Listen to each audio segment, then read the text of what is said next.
Backbone की किस तरह से हम मसाज करते हैं, बैकबोन की मसाज की जरूरत क्यों है। तो हमारा बैकबोन जो है ऐसे ही बैकबोन नहीं कहलाता। बैकबोन का क्या मतलब, आपकी आधारशिला है वो। रीढ़ की जो हड्डियां हैं, रीढ़ जो है हमारी, वो आधारशिला है। आधारशिला क्यों, आखिर आधारशिला क्यों बोलते हैं। अगर आपने अपनी रीढ़ की हड्डियों को दुरुस्त कर लिया है, पूरे स्पाइन को अगर आपने दुरुस्त कर लिया, तो इट मीन्स आपने अपने काफी सारे रोगों पे जो है वो आपने कमांड कर लिया है।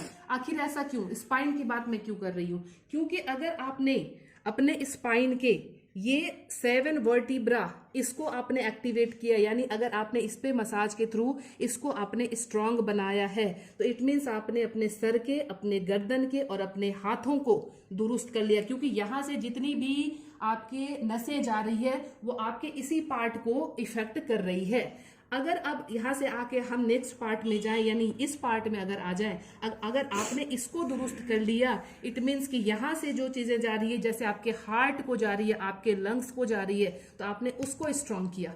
अब अगर हम इस पार्ट में आ जाएं, इस पार्ट को अगर आपने स्ट्रांग कर लिया, यानी आपने अपने किडनी को, अपने लीवर को, उसको आपने स्ट्रांग किया। अब हम आते हैं नीचे, लंबर के नीचे पार्ट पे, L4, L5, S1, इस पार्ट में अगर आते हैं, अगर ये पार्ट आपका इफेक्टेड होता है तो ये डायरेक्टली जो है वो आपके लेग को इफेक्ट करता है। तो जब लोगों के पैरों में दर्द शुरू होता है, तो पैरों की मसाज करने से आपको सिर्फ तत्काल रिलैक्स मिलेगा, वो आपका परमानेंट क्योर नहीं है। आपको कहाँ क्योर करना होगा, रूट कॉज पे। यानी पैरों में दर्द है तो इट मीन्स कि आपके अपने लंबर को जो है वो स्ट्रांग करना पड़ेगा। यहाँ आपने रूट कॉज पे काम नहीं किया तो पैरों का दर्द परमानेंटली आपका ठीक नहीं होगा। अब सैक्रम पार्ट पे आ जाते हैं। अगर आपने टेल बोन को अगर आपने इफेक्ट हुआ है आपके ऊपर, यानी ये किसको इफेक्ट करेगा, ये आपके रिप्रोडक्टिव सिस्टम को, महिलाओं के मेंस्ट्रुएशन साइकिल को, उनके पीसीओडी की समस्या, उनके हार्मोन्स को चेंज करने का, ये सारा एक्टिविटी अब यहां से डिस्टर्ब होगा।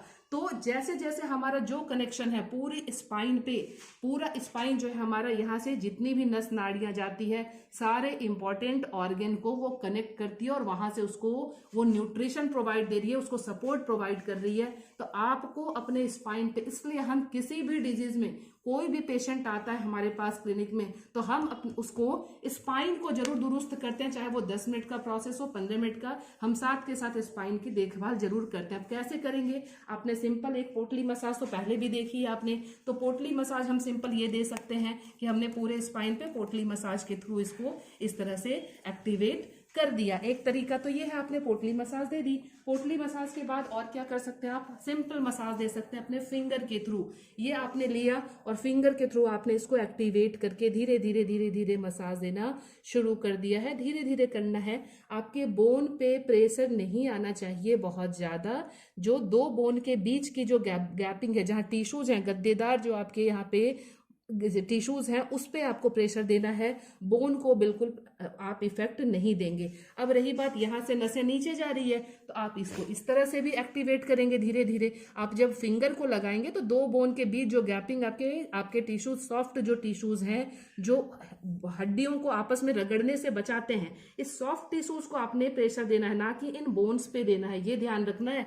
मसाज एक अपने आप में कंप्लीट थेरेपी है, लेकिन इसको करने का तरीका होना चाहिए। बीपी के पेशेंट को करने का तरीका अलग हो जाता है। पर्टिकुलर कौन सी डिजीज है, आपके हाथ का डायरेक्शन कैसा होना चाहिए, किस डायरेक्शन में आप हाथ को मसाज के ले जाएंगे, ये मसाज की सबसे जो है इंपॉर्टेंट जो है ये थेरेपी, इसीलिए बहुत इंपॉर्टेंट है। लेकिन इसको करने का तरीका अगर सही हो तभी वो अपना अच्छा रिजल्ट जो है वो दे सकती है। अब आपने इसको भी कर लिया। अब यहाँ करने के बाद हम सिंपल अपने क्लिनिक में आप कपिंग के थ्रू भी मसाज दे सकते हैं। ये एक सिंपल टेक्निक है। हमने यहाँ से कपिंग की, ये वैक्यूम क्रिएट कर दिया। वैक्यूम क्रिएट करने के बाद हम इसको जो है अपने हर जगह जो है धीमे धीमे धीमे धीमे इसको मूव कराएंगे। पास से अगर देखें तो इसने, देखिए आप, इसमें मसल्स को इसने उठा लिया है अपने साथ। आप जितना ज्यादा करेंगे वो ठीक है, ये कर लिया, लेकिन ध्यान रहे पेशेंट को दिक्कत नहीं आनी चाहिए। अब ये मूव कराने में बहुत दिक्कत होगा तो स्किन खींचेगी, इसलिए हल्का सा प्रेशर रिलीज करेंगे। बहुत मामूली सा प्रेशर देते हुए इसको हम धीमे धीमे इसकी मसाज शुरू कर देंगे। तो ये पूरे नसों को जो है वो एक्टिवेट करेगा। अभी देखिए, अभी हमने मात्र 5 सेकंड का काम होगा और ये 5 सेकंड में रेडनेस जो है आनी शुरू हो गई, यानी ब्लड सर्कुलेशन जो है वो बढ़ना शुरू हो चुका है। तो आपका इफेक्ट सोचिए कितनी जल्दी अच्छा होने लग गया है इस थेरेपी के थ्रू। तो आप इस तरह से अपने रीढ़ की हड्डी को मसाज के थ्रू जो है, सिंपल मसाज के थ्रू, अब अपने अपने यहाँ हम एक स्टीम बाथ भी दे देते हैं। स्टीम बाथ में क्या हो, जब हमने ऑयल की मसाज दे दी, एक्टिवेट कर दिया, तो लास्ट में जब हम स्टीम बाथ में बिठाते हैं, स्टीम चैम्बर में करते हैं, उसमें क्या होता है, सारे पोर्स से जो है वो पोर्स जो है क्लियर होते हैं, वहां अंदर से टॉक्सिन्स जो है वो बाहर निकलती है, आपके पूरे शरीर जो है वो बिल्कुल खुल जाते हैं, बिल्कुल उसमें नई ऊर्जा का संचार हो जाता है और फिर से वही तरोताजगी जो है शरीर में आनी शुरू हो जाती है।